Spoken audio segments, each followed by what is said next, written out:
அளவில்லா கருணையாளன் நிகழ்ந்த அன்புடையும் அல்லாஹ்வின் பேரை கொண்டு ஆரம்பிச்சுகிறேன். அல்லாஹ்வின் சாந்தியும் சமாதானம் நபிகள் நாயகம் ஸல்லல்லாஹு அலைஹி வஸல்லம் அவர்கள் மீதும் அவர்களுடைய வழிமுறையை பின்பற்றி வாழ்ந்த உத்தம சஹாபாக்கள், தாபியீன்கள், தபா தாபியீன்கள், ஐமாக்கள், இன்னும் நல்லடியார்கள் அனைவரும் மீதும் குறிப்பாக அல்லாஹ்வின் இல்லத்தில் புண்ணியமிக்க ரமலானுடைய இரவுகளை உயிர்ப்பிக்க வேண்டியிருக்கிற உன்னத நோக்கத்தில் மார்க்கத்தை பற்றி அறிந்து கொள்வதற்காக இங்கே அமர்ந்திருக்கின்ற நம் அனைவரும் மீதும் ரஹ்மான் அல்லாஹ் வளர்க்கின்ற பிரார்த்தனையோடு உரையாடுகிறவர்களே, நேற்றைய தினம் இஸ்லாமிய சமூகத்தில் வணிகத்து போன கூட்டங்கள் பலதும் இருக்கிறது. அந்த கூட்டங்களை பற்றி அல்லாஹ்வின் தூதர் ஸல்லல்லாஹு அலைஹி வஸல்லம் அவர்கள் மிக தெளிவான முறையில் நமக்கு எச்சரித்தார்கள். வழிகேடுகள் தோன்றுகிற போது அந்த வழிகேட்டில் நாம் அகப்பட்டு விடக்கூடாது என்பதை மிக அழகான முறையில் அல்லாஹ்வின் தூதர் அவர்கள் நமக்கு விளக்கி சொல்லி இருக்கிறார்கள். அதன் பின்னரும் ஒருவர் நேர்வழியை விட்டு தடம் புரண்டு வணிகத்திற்கு செல்கிறார் என்று சொன்னால் அல்லாஹ்வின் தூதர் ஸல்லல்லாஹு அலைஹி வஸல்லம் அவர்கள் அவரை ஹாதிக்கும் என்று சொன்னார்கள். அவன் அழிந்து போகக்கூடியவன், அழிவை தேடிக்கொள்ளக்கூடியவன். அப்படி உள்ளவர்கள் தான் நேரான மார்க்கம் அவருக்கு வந்ததற்கு பிறகு, சத்தியம் அவருக்கு கிடைத்ததற்கு பிறகு இந்த நேர்வழியிலிருந்து தடம் புரண்டு செல்வார், வணிகத்தை நோக்கி செல்வார் என்பதை நபி ஸல்லல்லாஹு அலைஹி வஸல்லம் அவர்கள் மிக தெளிவான முறையில் எடுத்துரைத்தார். அதே போன்று மனிதனை படைத்து அல்லாஹ் தஆலா இந்த பூமிக்கு அனுப்புகிற போது அல்லாஹ்விடம் ஷைத்தான் செய்த ஒரு உடன்படிக்கை, இவர்களை வழிகெடுப்பேன். வந்த வழிகேட்டை அவன் பல்வேறு ரூபத்தில் செய்ய இருக்கிறான் என்பதை அல்லாஹ் நமக்கு எச்சரித்திருக்கிறான். இந்த அல்லாஹ்வுடைய எச்சரிக்கையும் அல்லாஹ்வின் தூதர் ஸல்லல்லாஹு அலைஹி வஸல்லம் உபதேசத்தையும் நாம் புரிந்து கொள்ள பின்பற்ற தவறினார் அது நம்மை மிகப்பெரிய வழிகேட்டில் கொண்டு போய் தள்ளும் என்பதுதான் யதார்த்தம். அப்படியாக இந்த சமுதாயத்தில் வழிகேட்டு சென்றவர்கள் அவர்கள் அதற்கென்று பல நியாயங்களை வைத்திருக்கிறார். யாருமே வழிகேட்டில் போகும்போது கண்மூடித்தனமாக வழிகட்டு போகவில்லை, மாறாக அவர்கள் அதற்கென்று சில நியாயங்களை, வாதங்களை வைத்துவிட்டுத்தான் வழிகட்ட பாதையை அவர்கள் தேர்ந்தெடுக்கிறார். அப்படியாக இந்த சமுதாயத்தில் வழிகட்ட முதல் கூட்டம் யார்? அந்த முதல் கூட்டம் யாருக்கு தெரியுமா? யாருக்கு தெரியுமா யார் அந்த கூட்டம் என்று? அந்த கூட்டம் தான் ஹவார்ஜி. ஹவார்ஜ் என்கிற கூட்டம் இந்த சமுதாயத்தில் வழிகட்ட முதல் கூட்டம். ஹவார்ஜ் என்றவர்களுக்கு ஏன் பேர் வந்தது என்று சொன்னால், அவர்கள் இந்த சமூகத்தில் ஒற்றுமைக்கு எதிராக புரட்சி செய்தவர். இந்த சமுதாயத்தின் முதல் தலைமுறை, முதல் தலைவர்கள் ஆதி அந்த கூட்டத்திலிருந்து வெளியேறி சென்றார்கள். இவர்களுடைய விதத்து தான் முதலாவது தோன்றிய விதத். இந்த உம்மத்திலே தோன்றிய முதல் விதத் யாருடையது? ஹவார்ஜி கூட்டம். ஹவார்ஜ் என்று சொன்னால் ஹரஜ அப்படின்றதா இந்த வார்த்தையுடைய அசல். ஹரஜ் என்றால் வெளியேறினான் என்ற அர்த்தம். ஹரஜ என்று சொன்னால் வெளியேறுதல், கிளர்ச்சி செய்தல் என்கிற வார்த்தை அதுல இருந்து வரும். கிளர்ச்சி செய்தல். அப்போ இஸ்லாமிய ஆட்சிக்கு எதிராக கிளர்ச்சி செய்யக்கூடியவர்கள், இஸ்லாமிய தலைமைத்துவத்திற்கு எதிராக கிளர்ச்சி செய்யக்கூடியவர்கள், இஸ்லாமிய கூட்டமைப்பை விட்டு வெளியேறி செல்லக்கூடியவர். இதுதான் இந்த வார்த்தைக்கான பொருள். இஸ்லாமிய ஆட்சி என்று சொன்னால் யாருடைய ஆட்சி குறிக்கிறது? சஹாபாக்கள். சஹாபாக்கள் வாழ்ந்து கொண்டிருக்கிற காலத்தில்தான் இந்த கூட்டம் உருவானோம். ஹவார்ஜ் என்கிற கூட்டம் எங்கே உருவானது? சஹாபாக்கள் ஹயாத்தோடு இருந்து கொண்டிருக்கிற போது. அப்ப இவர்கள் அதற்கு என்ன வாதங்களை வைத்தாங்கன்னு சொன்னா, குர்ஆனையும் சுன்னாவையும் நாங்கள் புரிந்து கொள்வோம், நாங்கள் புரிந்து கொள்வோம், அதற்கு எங்களுக்கு யாருமே தேவையில்லை, சஹாபாக்களுடைய தேவையெல்லாம் கிடையாது. ஏன்னா அவர்கள் சொன்ன ஒரு கோட்பாடுதான் ஹும் ரிஜால் நஹ்னு ரிஜால், அதற்கு மனிதர்கள், நாங்களும் மனிதர்கள். நீங்க இத பேசி இந்த உரை கேட்கிற போதே உங்களுக்கு நினைச்சலாம், இத சமகாலத்தில் பேசக்கூடிய சில கூட்டங்களை அடையாளம் காணலாம். அது அந்த கூட்டத்தை நம்ம மீட் பண்ணி நம்ம சொல்லல. யதார்த்தத்துல ஹவாரிஜிகளை பத்தி பேசுறோம். ஆனா அது என்ன செய்யும்? அந்த சித்தாந்தத்தை உடைய எல்லாரையும் அது பாதிக்கும், அது தாக்கும். அதான் யதார்த்தம். அந்த அடிப்படையில் ஹவாரிஜின் சொன்ன வாதம் என்ன? சஹாபாக்கள் மனிதர்கள், நாங்களும் மனிதர்கள். அவர்களுக்கு குரானும் ஹதீஸும் விளங்கும் என்று சொன்னால் அது எங்களுக்கும் விளங்கும். இங்க இருக்கக்கூடிய சில கவாரிஜிகள் என்ன சொல்லுவாங்க அப்படின்னா, சஹாபாக்களுக்கு வகி வருதா, அவங்களுக்கு மட்டும்தான் குரான் விளங்குமா, ஹதீஸ் விளங்குமா, அவங்களுடைய விளக்கம் எதற்கு தேவை என்றெல்லாம் என்ன செய்வாங்க அவங்க. இவங்க வியாக்கியானம் பேசுவோம். அதே சொல்லிட்டு அவர்கள் விட நாம் நல்லா புரிஞ்சுப்போம் அப்படின்னு சொல்லுவான். யாரை விட? சஹாபாக்களை விட எங்களுக்கு நல்லா விளங்கும். ஏன்னா சஹாபாக்களே தப்பா புரிஞ்சிருக்கிறாங்க. அதற்கான சில எடுத்துக்காட்டுகளும் இருக்கு. உதாரணம் சொல்ல வேண்டும் என்று சொன்னால், அல்லாஹ் தஆலா இருக்கிறார், ரமலானை பற்றி நோன்பை பற்றி சொல்கிற போது, குலு வஷ்ரபூ ஹத்தா யதபய்யன லக்குல் கைத்தில் அபியத் மினல் கைத்தில் அஸ்வத். வெள்ளை நூல் கருப்பு நூலிருந்து தெளிவாக தெரியும் வரை, கருப்பு நூலிருந்து வெள்ளை நூல் தெளிவாக தெரியும் வரை நீங்கள் செய்ய உண்டுங்கள் பருங்கள் அப்படின்னு நல்லா சொல்றான்.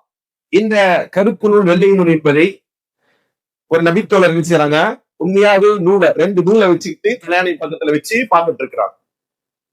அப்ப அல்லாஹ் தஆலா இந்த வசனத்தில் சொல்லுகிற கருப்பு நூல் வெள்ளை நூல் என்பது எது? இரவுடைய இருளும் பகலுடைய வெளிச்சமும். இது 2க்கும் தான் அல்லாஹ் நினைச்சான். இதை உவமையா சொல்லி காட்டுகிறான். அந்த உவமானத்தை புரியாமல் அவர்கள் நினைச்சிட்டாங்க இது போன்ற ஒரு செயலை செய்தார். அப்ப இவை ஆதாரமா காட்டி இதை பாருங்க, சஹாபி தப்பா புரிஞ்சுக்கிட்டார் அப்படின்னு எடுத்துக்காட்டி என்ன செய்யுது, நாங்க அவங்களோட கூடுதல் புரிந்து கொள்ளக்கூடியவர்கள் எங்க வாதத்தை வைப்பாங்க.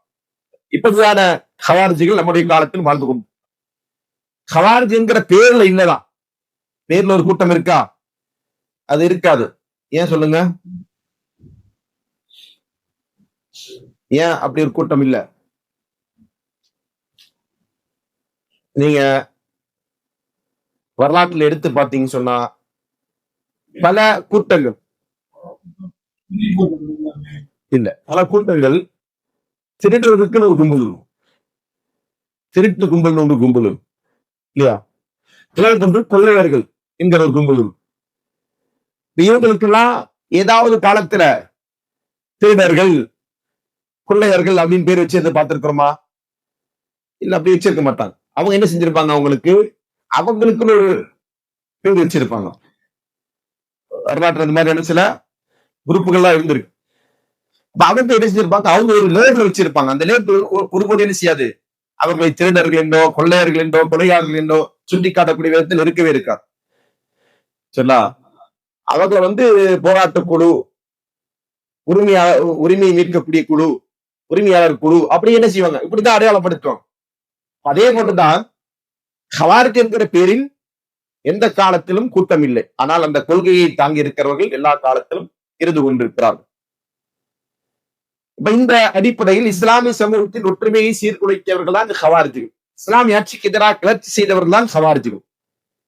இப்னு தைமிய்யா ரஹ்மத்துல்லாஹி சொன்னார்கள், அம்ரில் ஹவாரிஜ்,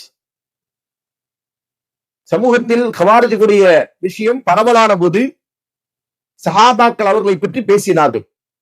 அவர்களை குறித்து அல்லாஹ்வின் தூதர் ஸல்லல்லாஹு அலைஹி வஸல்லம் அவர்கள் கூறிய செய்திகளை அறிவித்தார்கள். குர்ஆனின் இந்த ஹவாரிஜுடைய வழிகேட்டை பற்றியும் அவர்களுடைய விதத்தை பற்றியும் பொதுவாக அறிந்து கொண்டிருக்கிற செய்திகளை அவர்கள் தெளிவுபடுத்தினார்கள். அப்ப ஹவாரிஜுகள் என்பது ஏற்கனவே அடையாளப்படுத்தப்பட்டிருக்கின்ற ஒரு கூட்டம் என்றாலும் கூட அவர்களை பற்றி பின்னாடிதான் என்ன செய்றாங்க, அவர்களை பற்றிய வர்ணனைகள் சொல்லுகிறார். இந்த ஹவாரிஜிகள் யார் என்பதை பற்றி சொல்லும் போது நான் சொன்னதை போன்று குர்ஆன் சுன்னாவிற்கு எதிராக கிளர்ச்சி செய்தவர்கள், இஸ்லாமிய சமூகத்தின் ஒற்றுமையிலிருந்து விலகி சென்றவர்கள். இப்னு கஸீர் ரஹ்மத்துல்லாஹி சொல்லுகிறார்கள், சும்மு ஹவாரிஜ லிஹுரூஜிஹிம் அலா தஆத்தில் இமாம், இமாமிற்கு கட்டுப்படுவதை விட்டு அவர்கள் வெளியேறி சென்றதன் காரணமாக இவர்களுக்கு ஹவாரிஜ் என்று பெயர் சூட்டப்பட்டது. அதே போன்று ஷரியாவுடைய சட்டங்களை நடைமுறைப்படுத்துவதிலிருந்து வெளியேறி சென்றார்கள் என்கிற காரணத்தினால் இவர்களுக்கு ஹவாரிஜ் என்று பெயர் சூட்டப்பட்டது. இமாம் இப்னு ஹஜர் அஸ்கலானி என்பவர் சொன்னார்கள், அன்னல் ஹவாரிஜ் ஃபஹும் ஜம்உன் ஹாரிஜத்துன், அவர்கள் ஒரு கூட்டம், வஹும் கௌமுன் முப்ததிஊன, பிதஅத்வாதிகளாக இருந்து கொண்டிருக்கின்றவர்கள், சும்மு பிதாலிக்க இந்த பேர் அவர்களுக்கு சூட்டப்பட்டது. எதனால் என்று சொன்னால் தீனி தீனை விட்டு அவர்கள் வெளியேறி சென்றார்கள். முஸ்லிமீன் முஸ்லிம்களில் சிறந்தவர்களை விட்டு, சிறந்தவர்கள் என்றால் யாரு? சஹாபாக்கள். அந்த சிறந்த தலைமுறையினை விட்டு அவர்கள் வெளியேறி சென்றதன் காரணமாக அவர்களுக்கு ஹவாரிஜிகள் என்று பெயர் சூட்டப்பட்டது. இமாம் ஷஹருஸ்தான் இவங்க யாருன்னா இஸ்லாமிய சமூகத்தின் முன்னோடிகளாக பார்க்கப்படுகின்ற அறிஞர்கள். இப்னு கஸீர் நமக்கு எல்லாருக்கும் தெரியும். தஃப்சீர் இப்னு கஸீர் என்று சொல்லக்கூடிய தஃப்சீர் கிதாப் இருக்கு இல்லையா, தஃப்சீருல் குர்ஆனில் அலீம், அந்த கிதாபை எழுதிய ஆசிரியர் அவர், குர்ஆனுடைய விரிவுரை நூல். இமாம் இப்னு ஜஸ்கலை ரஹ்மத்துல்லாஹி அலைஹி என்றால் ஃபத்ஹுல் பாரி, அதாவது ஸஹீஹ் புகாரி என்கிற ஹதீஸ்களுக்கான விரிவுரை நூல் அரபியில் இருந்து கொண்டு அந்த நூலுடைய ஆசிரியர். அதே போன்று இமாம் ஷஹருஸ்தானி அவர்கள், இவர் யாருன்னு கேட்டா இந்த வழிகட்ட பிரிவினர்களை பற்றிய ஆய்வுகளை செய்து அதுல ஒரு பெரும் நூலை அல் மிலல் வன் நிஹல், மதங்களும் இசங்களும் என்கிற அடிப்படையில் ஒரு நூலை தொகுத்து அறிஞர். அவர் சொல்றாங்க, குல்லு மன் ஹரஜ அலல் இமாமில் ஹக்கில்லதி இத்தஃபகத் ஜமாஅத் அலைஹி யுஸம்மா ஹாரிஜியர். இஸ்லாமிய சமுதாயத்தில் முஸ்லிம்களுடைய ஏகோபித்த அபிப்பிராயத்தின் அடிப்படையில் இருந்து கொண்டிருக்கிற ஒரு இமாமிற்கு எதிராக யாரெல்லாம் கிளர்ச்சி செய்கிறார்களோ அவன் தான் யாரு? ஹவாரிஜ். சஹாபாக்குடைய காலத்துல எல்லா சஹாபாக்களும் யார் தபியேற்றி கொடுத்தாங்க? அபூபக்கர் அவர்கள், அதற்கடுத்தது உமர் ரலியல்லாஹு அவர்கள், அதற்கடுத்தது உஸ்மான் ரலியல்லாஹு அன்ஹு. இப்படி அவங்கள்ட்ட பையத்து கொடுத்தாங்க. இப்ப இந்த பையத்துக்கு எதிராக கிளர்ச்சி செஞ்சவங்க தான் யாரு? ஹவாரிஜிகள். சவான் கானல் குரூஜு ஃபி அய்யாமி ஸஹாபத்தி அலா அய்மத்தி ராஷிதீன். அந்த குரூஜ், அந்த கிளர்ச்சி என்பது சஹாபாக்களில் இருந்து கொண்டிருக்கின்ற குலஃபாஉர் ராஷிதீனுடைய காலத்தில் நடந்தாலும் சரி, அவ் கான பஅதும் அல தாபிஈன் பிஹ்சான், அதே போன்று தாபிஈன்களுடைய காலகட்டத்தில் நடந்தாலும் சரி, வல் அய்மத்தி ஃபி குல்லி ஸமான், எந்த காலத்தில் இருக்கின்ற இமாம்களுக்கு எதிராக, அதாவது தலைவர்களுக்கு எதிராக இந்த கிளர்ச்சி என்பது இருந்தாலும் சரி, அவர்கள் தான் யாரு? ஹவாரிஜ். எல்லாருமே ஹவாரிஜ். இதே போன்று இமாம் இப்னு அப்துல் ரஹ்மான், இவர் மாலிகி மதுஹபுடைய மிகப்பெரிய அறிஞர். இமாம் மாலிக் ரஹ்மத்துல்லாஹி நூலாக இருந்து கொண்டிருக்கிற முவத்தா என்கிற நூலுக்கு விரிவுரை எழுதின அறிஞர், பல்வேறு நூல்களை தொகுத்திருக்கிற அறிஞர். அவர் சொன்னாங்க, இந்த ஹவாரிஜிகளை பற்றி சொல்லும்போது, ஹும் கௌமுன் இஸ்தஹல்லு பிமா தஅவ்வல மின் கிதாபில்லாஹி அஸக திமா அல் முஸ்லிமீன். இவங்க யாருன்னு கேட்டீங்கன்னா, அல்லாஹ்வுடைய வசனத்தை தவறான முறையில் வியாக்கியானம் கொடுத்து அதன் மூலம் முஸ்லிம்களின் ரத்தத்தை சிந்துவதை ஆகுமாக்கி கொண்டவர். முஸ்லிம்களை கொலை செய்யறது சரி கண்டவர்கள் யாரு? ஹவாரிஜிகள். அது மட்டுமல்ல, பாவங்கள் செய்கிறார்கள் என்கிற காரணத்தினால் முஸ்லிம்களை காஃபிராக்கினார். இது ஹவாரிஜியுடைய நம்பிக்கை. இன்ஷா அல்லாஹ் அவங்களுடைய அக்கீதால நாம் போகும்போது அதை விரிவா நான் உங்களுக்கு சொல்றேன். அதாவது ஒரு முஸ்லிம் ஒரு பாவம் செஞ்சுட்டானா அவன் யாரு? காஃபிர். அவர்களுக்கு எதிராக வாழேந்தினார்கள். முஸ்லிம்களின் ஜமாத்திற்கு புறன்பட்டார்கள். வேடிக்கை, ஹைதுடையவர்களுக்கு தொழுக கடமை. ஹைல இருக்கிற பெண்கள் இருக்காங்க இல்லையா, அவங்க தொழ வேண்டியது இல்லை என்றது இஸ்லாமிய சட்டம். ஆனா ஹவாரிஜுடைய சட்டம் என்ன தெரியுமா? தொழுதாகணும். அது என்ன அவங்களுக்கு மட்டும் சலுகை? நம்ம நேற்று கேட்டோம் இல்லையா, என்னது அது என்ன உங்களுக்கு மட்டும் 4 கல்யாணம் அல்லது உங்களுக்கு மட்டும் எப்படி அப்படின்னு கேட்கிறோம்ல. இது மாதிரியான இது பின்னியவாதம் என்று சொன்னால் இது ஆணியவாதம். என்னன்னு, அதை நான் அவங்களுக்கு மட்டும் ஹைது காலத்துல தொழுகை இல்லைன்றது அப்போ தொழுதாகும் அப்படின்னு சொல்றதுதான் யாருடைய கொள்கை? ஹவாரிஜுடைய கொள்கை. அப்ப அவங்க ஏன்னா அதனால இதை நீங்க ஆயிஷா ரலியல்லாஹு ஒரு சம்பவத்தில் நீங்க பார்க்கலாம். ஆயிஷா ரலியல்லாஹு ஒரு பெண்மணி என்ன செய்வாங்க, நாம ஹைலா இருக்கிற காலத்துல தொழுகையை விடுறோம், நோம்பு விடுறோம். ஆனா நம்ம நோம்பு கலா செய்யறோம், ஏன் தொழுகை கலா செய்யறது இல்லைன்னு கேட்பாங்க. சஹீஹ் புகாரில வரும் இந்த செய்தி. எல்லாம் கேள்வி. ஆயிஷா ரலியல்லாஹு அவங்க அந்த பெண்ணை பார்த்த உடனே என்ன கேட்பாங்க? ஹரூரியத்து நந்தி அப்படின்னு கேட்பாங்க. என்னப்பா நீ ஹரூரியா சேர்ந்தவளா அப்படின்னு கேட்பான். ஹரூரியான்றது ஒரு ஊர், சரிங்களா? ஈராக்கில் இருக்கக்கூடிய ஒரு ஊர். அந்த ஊர்ல இருக்கக்கூடிய நபரா நீ, அந்த ஊருக்காரியா நீ அப்படின்னு கேட்பான். ஏன் இந்த கேள்வி கேட்கறாங்க அப்படின்னா, அந்த ஊருக்காரங்க தான் இந்த ஹவாரிஜிகள். அவங்கள்ட்ட தான் என்ன வாதம்? பெண்ணுக்கு ஹைலானால் தொழுகை இருக்கின்ற வாதம். அப்ப அதனாலதான் என்ன செய்றாங்க, ஆயிஷா ரலியல்லாஹு அந்த ஊருக்காரியா நீ அப்படின்னு கேட்கிறாங்க. அப்ப அப்படி உள்ளவங்க இதை பேசுவாங்க அப்படின்னு சொல்லிட்டு ஆயிஷா ரலியல்லாஹு அதுக்கு விளக்கம் கொடுப்பாங்க. என்ன கொடுப்பாங்க? நாங்க ரசூலுல்லாஹி காலத்துல பெண்கள் ஹைலாகக்கூடியவர்களா இருந்தோம். அப்ப தொழுகு விடுவோம். நாங்க தொழுகு விடக்கூடியவர்களா இருந்தோம். அதே போன்று நோன்பு விடக்கூடியவர்களா இருந்தோம். உமிர்னா பி கலாஇ சௌமி, நாங்க நோன்பு கலா செய்வதற்கு கட்டளையிடப்பட்டோம். வலா உமிர்னா பி கலாஇ ஸலா, தொழுகை கலா செய்வதற்கு எங்களுக்கு கட்டளையிட வரல. ரசூல் அப்படி எங்களுக்கு கட்டளையிடல. அல்லாஹ் எங்களுக்கு கட்டளையிடல. அப்ப என்ன அர்த்தம்? அது இல்ல. இதான் அளவுகோல். இப்ப நீயா இது செய்யக்கூடாது, அது என்ன, அது ஒரு சட்டம், இது ஒரு சட்டம் அப்படின்னா லாஜிக் பேசக்கூடாதுன்றத செய்யறாங்க, உடைச்சு விடுறாங்க. அது மட்டும் இல்ல, யாராவது திருமணம் முடித்ததற்கு பிறகு விபச்சாரம் செய்தால் இஸ்லாமிய ஷரியாவில் அவர்களுக்கான தண்டனை என்ன? கல்லறிந்து கொள்ள வேண்டும்.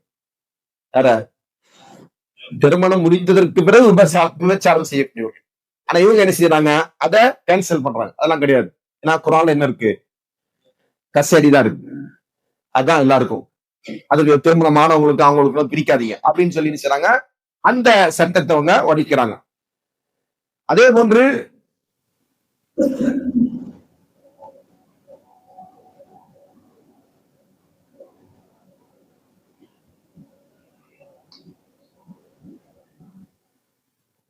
சுத்தத்துக்கு, அதாவது இப்ப நம்ம என்ன செய்யறோம்? டைமம் செய்வோம். நம்ம சுத்தம் செய்வதற்காண்டி டைமத்தை பயன்படுத்துவோம், கற்களை பயன்படுத்துவோம் இல்லையா? ஒருவர் மலஜலம் கழிக்கிறார் அல்லது குளிப்பு கடமையானவரா மாறுகிறார். அந்த நிலையில் அவர் தன்னை சுத்தப்படுத்திக் கொள்வதற்காண்டி மார்க்கம் அவருக்கு என்னெல்லாம் அனுமதி கொடுத்திருக்கு? தைலம் செய்யலாம். சிறுநீர் கழித்து விட்டு மலம் கழித்து விட்டு தண்ணீர் இல்லை என்று சொன்னால் அந்த இடத்துல அதுக்கு பகரமா கற்களை பயன்படும். இதெல்லாம் சொல்ல முடியும். சொன்னா என்ன செய்வாங்க? எதுவுமே செட் ஆகுது, தண்ணி மட்டும்தான். சரிங்களா? அதே போன்று இது போன்ற பல்வேறு விதமான வழிகேடுகளை இவர்கள் தங்களுக்குள்ளே கொண்டிருக்கிறாங்க. இதான் ஹவாரிஜிகள் ஏன் உருவானார்கள், அவங்க யார் என்பதை பற்றிய சுருக்கமான விளக்கம். அடுத்ததாக, இந்த ஹவாரிஜிகளை பொறுத்தவரை அவருடைய மிக மோசமான கொள்கை, அவங்க ஒரு பிதஅத்வாதிகள் என்பதுல எல்லா அறிஞர்களும் ஏகோபித்திருக்கிறார்கள். ஷேகுல் இஸ்லாம் இப்னு தய்மிய்யா சொன்னாங்க, அவ்வளவு பிதஅத்தின் ஹதஸ் ஃபில் இஸ்லாமி பிதஅத்துல் ஹவாரிஜ். இஸ்லாத்தில் தோன்றிய முதல் பிதஅத் என்ன தெரியுமா? பிதஅத் என்றால் இதை நம்ம சொன்னோம். என்ன பிதஅத்? என்ன? புதிதாக மார்க்கத்தில் உருவாக்குகிறோம். இஸ்லாமிய மார்க்கத்தில் தோன்றிய புதிய பிதஅத்தில் முதன்மையான பிதஅத் ஹவாரிஜிகள் என்கிற பிதஅத். அவர்கள் என்ன செஞ்சாங்க? ஜமாத்து முஸ்லிம்களை பிரித்தார்கள். அதே போன்று பிதஅத்துகளை உருவாக்கினார்கள். அதனால் அவர்கள் மார்க்கத்தை விட்டு வெளியேறி சென்றவர்கள் அவர்கள் என்று என்ன செய்றாங்க? சொல்லி காட்டுவாங்க. இவர்களின் சோதனை தான் முஸ்லிம் சமுதாயத்திற்கு மிகப்பெரிய சோதனை. அவர்களை குறித்து எச்சரிக்கக்கூடிய பல்வேறு ஹதீஸ்கள் இருந்து கொண்டு இருக்குது, ஆதாரங்கள் கொண்டு. அபூ சொல்றாங்க, கிலாபுன் நார் அப்படின்னு சொல்லிட்டு ஷர்ரு கத்லா தஹ்தா அதீமி ஸமா கைரு கத்லா மன் கத்தலுஹு சொல்றாங்க. இவர்கள்லாம் நரகத்தின் நாய்கள், நரகத்தின் நாய்கள். யாரை சொல்றாங்க? ஹவாரிஜிகளை சொல்றாங்க. ஹவாரிஜிகள் சுட்டி காட்டிட்டு சொல்றாங்க. சொல்றாங்க, இவர்களை இந்த உலகத்துல கொலை செய்யக்கூடியதில் மிக மோசமான கொலை செய்ய வேண்டியவர்கள் இவர்கள் தான். மோசமாக கொல்லப்பட வேண்டியவர்கள் யாரு? ஹவாரிஜிகள். கொலை செய்பவர்களின் சிறந்தவர்கள் யார் என்றால் இவர்கள் கொல்லக்கூடியவர்கள் என்ன செய்றாங்க? அபூ உமாமா ரலியல்லாஹு அன்ஹு என்று சொல்லக்கூடிய சஹாபி என்ன செய்றாங்க? இதை ரசூலுல்லாஹி ஸல்லல்லாஹு அலைஹி வஸல்லம் இப்படி சொன்னாங்க என்பதை சொல்லிவிட்டு சொல்றாங்க. சரிங்களா? ஏன்னா அவர்கள் இந்த உம்மத்தில் ஏற்படுத்தக்கூடிய ஃபித்னா என்பது மிகப்பெரிய ஃபித்னா. இதை இப்னு தய்மிய்யா சொன்னாங்க, யூத நசாராக்களுடைய குழப்பத்தை விட இந்த சமுதாயத்தில் இவர்களால் ஏற்படுகின்ற குழப்பம் மிகப்பெரியது. அதனாலதான் என்ன செய்றாங்க? இவங்களை கொலை செய்ய வேண்டியவர்களின் மோசமானவர்கள் என்று சொன்னார்கள். ஏனென்றால் இவர்கள் முஸ்லிம்களின் ரத்தத்தை சிந்துவதை சரி காணுகிறார்கள், அவருடைய சொத்துக்களை அபகரிப்பதை சரி காணுகிறார்கள், அவருடைய பிள்ளைகளை கொலை செய்வதையும் அதே மட்டும் முஸ்லிம்களை காப்பிராக்குவதையும் இவர்கள் சரி காணுகிறார்கள். இப்படிப்பட்ட இவருடைய மதமைத்தனத்தின் காரணமாக, இவருடைய விதத்தின் காரணமாகத்தான் அவர்களை குறித்து இவ்வாறு சொல்லப்பட்டிருக்கிறது என்று சொல்லி காட்டாங்க. அதே போன்று இப்னு சொன்னாங்க, விதத்துவாதிகளில் மிக மோசமான விதத்துவாதிகள் இவர்கள் தான். மத்திலேயே மிக மோசமான விதத்துவாதி யாரு? ஹவாரிஜிகள் தான் என்று சொல்லி காட்டுவாங்க. ஹவாரிஜிகளை பொறுத்த வரைக்கும் இவங்கள பல குரூப் இருக்கு. ஹவாரிஜிகள்ல பல குரூப் இருக்கு. இதெல்லாம் அவங்களுக்கு வச்சுக்கிட்ட பேரு. நாம ஹவாரிஜ் என்று என்ன செய்யறோம்? பொதுவா பேர் சொல்றோம். அதே நேரத்தில் அவர்களுக்காக அவங்க சுட்டி கொண்ட பேர் சந்தர்ப்பத்திற்கும் சூழ்நிலைக்கு ஏற்ப, நான் ஏற்கனவே சொன்ன மாதிரி ஒரு சித்தாந்தத்தை உடையவர்கள், ஒரு அமைப்பை உருவாக்கக்கூடியவர்கள், அந்த அமைப்புக்கு பேர் வச்சுப்பாங்க இல்லையா, அந்த மாதிரி இவங்க பேர் வச்சிருக்கிறாங்க. அதுல ஒண்ணு ஹரூரியா என்ற ஒரு பேர். அதற்கு நான் காரணத்தை சொன்னேன். கூஃபாவுக்கு பக்கத்துல இருக்கக்கூடிய ஒரு ஊர் தான் இது ஹரூரா என்பது. அந்த ஊர்ல இவங்க வந்து நான் என்ன செய்யறாங்க, ஹரூரியாக்கள் என்று இவர்களை அடையாளப்படுத்துகிறார். அதே போன்று இவர்களுக்கு வேறொரு பேர் சுட்டப்படுத்து முக்கஃபிரா. இவங்களுக்கு மாறு செய்கின்றவர்கள் எல்லாருமே இவங்க காஃபிர் ஆக்குவாங்க. ஆனால் வந்து முக்கஃபிராக்கள் என்று சொல்லுவாங்க. ஷுர்ராத் அப்படின்னு ஒரு பேரு. ஷுர்ராத் ஷுர்ராத் என்று சொன்னால் அல்லாஹ்விற்காண்டி நாங்கள் எங்களை விற்றவர்கள் என்று அவங்க சொல்லுவாங்க. அப்படின்னு அர்த்தம், நாங்க எங்களை அல்லாஹ்வுக்கு அர்ப்பணிச்சிட்டோம் அப்படின்னு அவங்க தங்களை சொல்லிக் கொண்டதுனால இவர்களுக்கு நாங்க அதுக்கு சொர்க்கத்தை எதிர்பார்க்கிறோம், சொர்க்கத்துக்கு எங்களை நாங்க வித்துட்டோம்னு சொல்லுவாங்க. அதனால இவங்களுக்கு என்ன செய்வாங்க, ஷுர்ராத் என்கிற பேர் இருந்து கொண்டு. அதே போன்று அல் அசாரிகா என்கிற ஒரு பேர். இது எதனால வந்துருச்சுன்னு சொன்னா, நாஃபி பின் அஸ்ரக் அல் ஹனஃபி என்று சொல்லக்கூடிய ஒருவர். இவர் வந்து இந்த ஹவாரிஜ் கொள்கையை உருவாக்கி அதற்கு அவர் தலைமை தாங்கினார். அந்த நாஃபி என்கிற நாஃபி பின் அஸ்ரக் என்பவரை பின்பற்றக்கூடியவர்களை அசாரிகா என்ற பெயரை சொல்லி அழைக்கப்பட்டார். வந்து மதுரதுருவாக இருக்கு இல்லையா, இமாம் மாலிக் ரஹ்மத்துல்லாஹி பேர்ல மாலிக் என்கிற மது, மாலிகி, ஷாஃபி, ஹனஃபி, ஹம்பலி அப்படின்னு சொல்லுவாங்க. இதெல்லாம் இமாம்களுடைய பேர்ல உருவாக்கப்படும். அதே மாதிரியான ஒரு கான்செப்டாக இந்த ஹவாரிஜுகள்ல அசாரிக்கா என்கிற ஒரு கூட்டம் இருந்து கொண்டிருக்கு. சரிங்களா?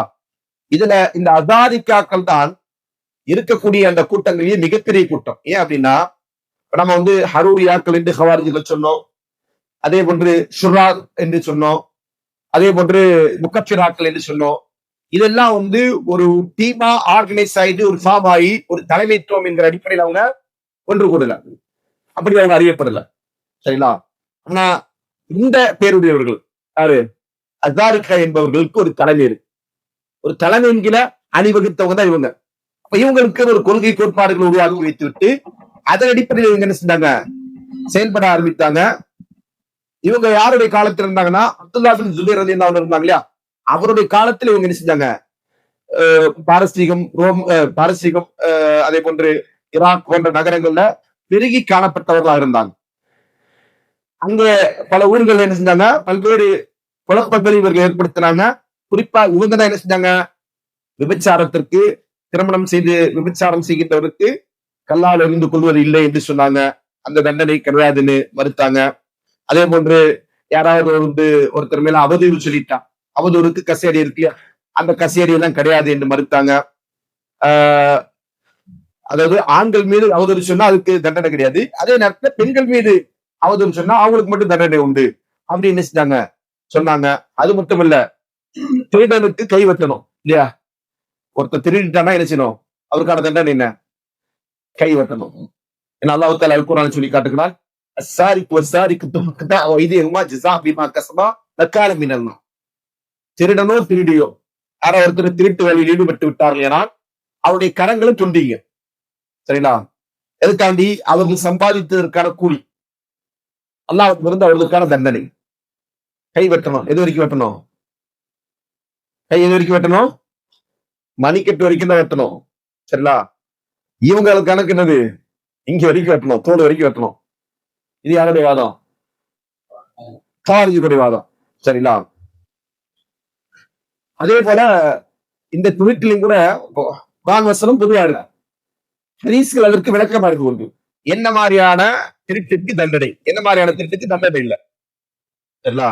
ஒருத்தர் வந்து தீனாருக்கு குறைவான பொருளை திருடி விட்டால் அவருக்கு என்ன கிடையாது, கைவெட்டுதல் தண்டனை கிடையாது. புரியுதுங்களா? இதான் சட்டம். இஸ்லாமிய ஷரியாவோட சட்டம் என்ன, ஒருத்தர் திருடுறாரு, திருடுனது என்ன, தீனாரோட குறைவான மதிப்புள்ள ஒரு பொருள், அதை ஒருத்தர் திருடிட்டாரு. உதாரணமா ஒருத்தருடைய சீப் எடுத்துட்டாரு. சரிங்களா? அதுக்கு எவ்வளவு வரும், சீப் எவ்வளவு வரும், 2 ரூபா வருமா, 2 ரூபா வரும். அல்லது பென்சில் எடுத்துட்டாரு, பேனா எடுத்துட்டாரு, 5 ரூபா வரும், 10 ரூபா வரும். இதை ஒருத்தர் திருடிட்டாருன்னா இதுக்காண்டி அவர் கையை பிடிச்சி வெட்டிடலாமா, வெட்டுறதுக்கான பொருள் அது கிடையாது. சரியா? வெட்டுறது கிடையாது. இவங்க என்ன சொல்லுவாங்க, என்ன திருடினாலும் சரி அதுக்கெல்லாம் என்ன செய்யக்கூடாது, பென்சிலா பேனாவா அதெல்லாம் பார்க்க கூடாது, எல்லாத்துக்கும் வெட்டி ஆகணும் அப்படின்ற ஒரு கருத்தை அவங்க சொல்லுவாங்க. அதே மாதிரி நம்ம ஏற்கனவே சொன்ன மாதிரி கையிலுடைய பெண்களுக்கு தொழுகை கடமை, நோன்பு கடமை என்பதையும் இவர்கள் அளிச்சிட்டாங்க, சட்டமாக்கினாங்க. இந்த அஸ்ஸாரிக்கா என்கிற குரூப் தான். அதே போல குழந்தைகளாக இருந்தாலும் சரி, பெண்களாக இருந்தாலும் சரி, யார் அவருடைய படையில் இல்லையோ, அவங்க படை என்று சொன்னால் அவர் ஒரு டீமா இருக்கிறாங்களா, அந்த டீம்ல இருந்துட்டு அவங்களை எதிர்க்கக்கூடியவர்களை சண்டை செய்யறாங்க, போர் செய்யறாங்க. அப்படி உள்ள கூட்டத்தில் இல்லையோ, அப்படி உள்ள குழந்தைகளையும் கொள்ளலாம், பெண்களையும் கொள்ளலாம். இஸ்லாமிய சரியாவுடைய சட்டம் என்ன? குழந்தைகளையும் பெண்களையும் கொல்லக்கூடாது. ஆனா இவங்க என்ன செய்வாங்க, கொல்லணும் அப்படின்ற சட்டத்தை உருவாக்கலாம். அதே போன்று இவர்களுக்கு எதிராக யாரெல்லாம் இருக்கிறாங்களோ அவங்க எல்லாம் என்ன செய்யணும், அவங்க எல்லாருடைய ரத்தம் சிந்துவதையும், அவர்களை கைதியாக்குவதையும், அவர்களை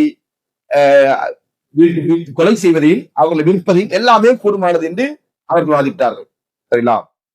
அதே மாதிரி அவர்களுக்கு மாறு செய்யக்கூடியவர்கள், அவர்களுக்கு எதிராக இருந்து கொண்டிருக்கிறவர்கள், அவங்க எல்லாம் யாரு? முஷ்ரிக்குகள், இணை வைப்பாளர்கள். அவங்க எல்லாருமே நரகத்துல நிரந்தரமா இருப்பாங்க. சரிங்களா? அப்படி உள்ளவர்கள் வாழுகின்ற நாடு வந்து குஃப்ரான நாடு. உதாரணமா இன்னைக்கு அரபு நாடுகள் இருக்கு.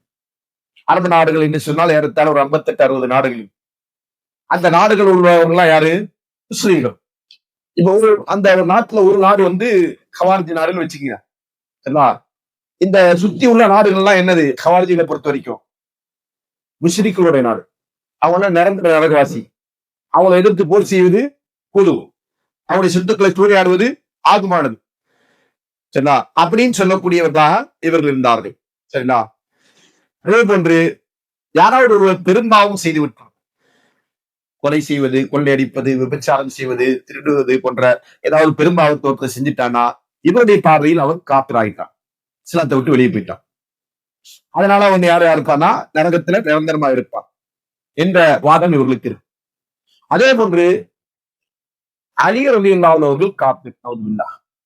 இது யாருடைய கொள்கை? ஹவாரிஜிகளில் இருக்கக்கூடிய அஸ்ஸாரிக்காவுடைய கொள்கை.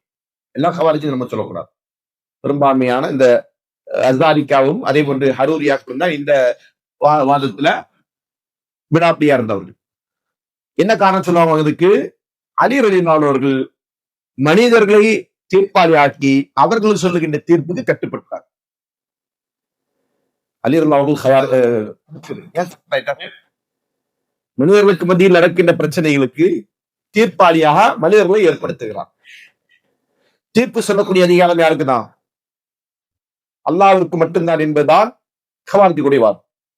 அது குர்ஆன் வசனம் இருக்கு. ஏன்னா அல்லாஹ் சொல்றான், இதில் ஹுக்ம இல்லா லில்லாஹ். ஹுக்மு தீர்ப்பளிக்கக்கூடிய அதிகாரம் அல்லாஹ்வுக்கு மட்டுமே, ஆட்சி அதிகாரமும் அல்லாஹ்வுக்கு மட்டுமே. இது அந்த வசனத்துடைய பொருள். அந்த வசனத்தை வைத்துக் கொண்டு இவங்க என்ன செய்றாங்க, அலி ரலியல்லாஹு அவர்களுக்கும் முஆவியா ரலியல்லாஹு அவர்களுக்கும் பிரச்சனை வந்த போது அந்த போரை சுமூகமா முடிப்பதற்காண்டி சிஃபின் என்கிற போர், அந்த போரை வந்து அவங்க என்ன செய்றாங்க, சமாதானத்தின் அடிப்படையில முடிக்கணும் என்பதற்காண்டி அவங்க என்ன செஞ்சாங்க, 2 தரப்பிலிருந்தும் நீதிபதிகளை நியமிச்சாங்க.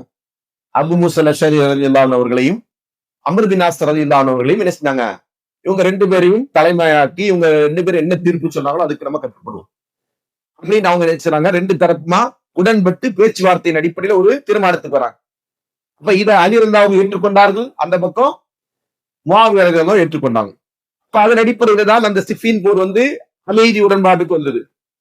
இவங்க என்ன செஞ்சாங்க, இது போன்ற ஒரு மனிதர்களை அவங்களுடைய சட்டங்களுக்கு, அவங்களுடைய பிரச்சனைகளுக்கு தீர்ப்பு சொல்லக்கூடிய தீர்ப்பாளர் ஆக்கினாங்க. அதனால இவங்க எல்லாம் யாராயிட்டாங்க, காஃபிர் ஆயிட்டாங்க என்பதுதான் யாருடைய வாதம்? ஹவாரிஜியுடைய வாதம். அலி ரலியல்லாஹு அவர்கள் காஃபிர், இன்னா லில்லாஹி வ இன்னா இலைஹி ராஜிஊன். அபு மூஸா அல்-அஷ்அரி ரலியல்லாஹு அவர்கள், அம்ர் பின் ஆஸ் ரலியல்லாஹு அவர்கள், உஸ்மான் ரலியல்லாஹு அவர்கள், தல்ஹா ரலியல்லாஹு அவர்கள், ஜுபைர் ரலியல்லாஹு அவர்கள், ஆயிஷா ரலியல்லாஹு அவர்கள், அப்துல்லாஹ் பின் அப்பாஸ் ரலியல்லாஹு அவர்கள், இப்படி பல பேரையும் அவங்க என்ன செய்றாங்க, காஃபிராக்கிட்டு இவங்க எல்லாம் யாரா இருப்பாங்க, நரகத்தில் நிரந்தரமா இருப்பார்கள் என்கிற வாதத்தை ஹவாரிஜிகள் கொண்டிருக்கிறார். இப்படியான ஒரு அபத்தமான ஒரு கொள்கை இவரிடத்தில் இருந்து. அதே போன்று இவங்களுடைய ஊர்களுக்கு யார் ஒருத்தர் இவங்களுடைய நிலைப்பாட்டை ஏற்றுக்கொண்டு ஹிஜ்ரத் செய்து வரவில்லையோ அவங்க எல்லாம் முஷ்ரிக். எந்த அளவுக்கு அவங்க வந்து ஹவாரிஜா இருந்தாலும் சரி, ஒரு ஹவாரிஜியுடைய நாடு இருக்கு, அந்த ஹவாரிஜியுடைய நாட்டுக்கு அல்லது ஊருக்கு இன்னொருவர் ஹவாரிஜா வேற ஊர்ல இருக்கிறார், அதே கொள்கையில் இருக்கிறார், ஆனா அவர் என்ன செய்யல, இந்த ஊருக்கு வரல அப்படின்னா அவர் யாரு? அவர் முஷ்ரிக். இங்க தமிழகத்துல பாத்தீங்கன்னு சொன்னா இந்த கொள்கை நான் ஏற்கனவே சொன்னேன் இல்லையா, சஹாபாக்களை விட நாங்க அதிகமா விளங்குவோம், சஹாபாக்கள் மனிதர்கள் தான், அவங்களுக்கு வகை எல்லாம் வரல அப்படின்னு வாதம் வச்சவர்கள் ஒரு காலத்துல, இப்ப அந்த நிலைப்பாட்டு மாறிட்டாங்க. ஒரு காலத்துல அவங்க என்ன சொன்னாங்க, யாரெல்லாம் அவங்க ஜமாத் இல்லையோ, யாரெல்லாம் அவங்க ஜமாத்துல தொழுகலையோ அவங்க எல்லாம் யாரு, முஷிரிக் சொன்னாங்களா இல்லையா? சொல்லுங்க, மூத்தவங்க சொல்லுங்க, சொன்னாங்களா இல்லையா? பிரச்சாரம் பண்ணாங்களா இல்லையா? அவங்க எல்லாருமே முஷிரிக். இப்ப யாருடைய வாதம் இதெல்லாம்? எல்லாம் அவங்களுடைய பாட்டம் கூட்டமான கவார்ஜுடைய கொள்கை. சரிங்களா? அந்த கொள்கையை தான் அவங்க என்ன செய்றாங்க, இங்க வந்து புதிய லேபிள்ல, புதிய பேர்ல, புதிய பேனர்ல என்ன செய்றாங்க, சொல்லிக் கொண்டிருக்கிறாங்களே தவிர வேற எந்த ஒரு மாற்றமும் அதில் இல்லை. சரிங்களா? அப்ப இந்த அடிப்படையில் பல்வேறு விதமான வழிகேட்டை இந்த சமூகத்தில் தோற்றுவித்தவர்கள் தான் ஹவார்ஜிகள். இந்த ஹவார்ஜுடைய சமகால பதிப்புகள் இதெல்லாம் வந்து நம்ம இப்ப சொல்றது யாரு, சுர்ராத்துகளும் அசாரிக்காவும் ஹரூரியாக்களும் முக்கச்சுராக்களும் இவங்கெல்லாம் யாரு, அந்த காலத்துல வாழ்ந்தோம், சஹாபாக்கள் வாழ்ந்து கொண்டிருக்கிற காலத்தில் வாழ்ந்தோம். சரிங்களா? இவங்க செஞ்ச ஒரு மிகப்பெரிய ஃபித்னா என்ன தெரியுமா? இவங்க செஞ்சதுலேயே மிகப்பெரிய ஃபித்னா யாருக்கா தெரியுமா? வரலாற்றில் ஹவாரிஜிகள் செய்த மிகப்பெரிய குழப்பம், உஸ்மான் ரலியல்லாஹு அவர்கள் கொலை செய்தார். உஸ்மான் ரலியல்லாஹு கொலை செஞ்சவங்க யாரு? ஹவாரிஜிகள். எப்படி கொலை செஞ்சாங்க அவங்கள? இவர் வந்து மதீனாவில் இருக்கிற உஸ்மான் ரலியல்லாஹு அவர்கள் அவருடைய வீட்டுல இருந்து கொண்டிருக்கிற போது வீட்டை முற்றுகையிட்டு ஹவாரிஜிகள் என்கிற ஒரு கூட்டம், சரிங்களா?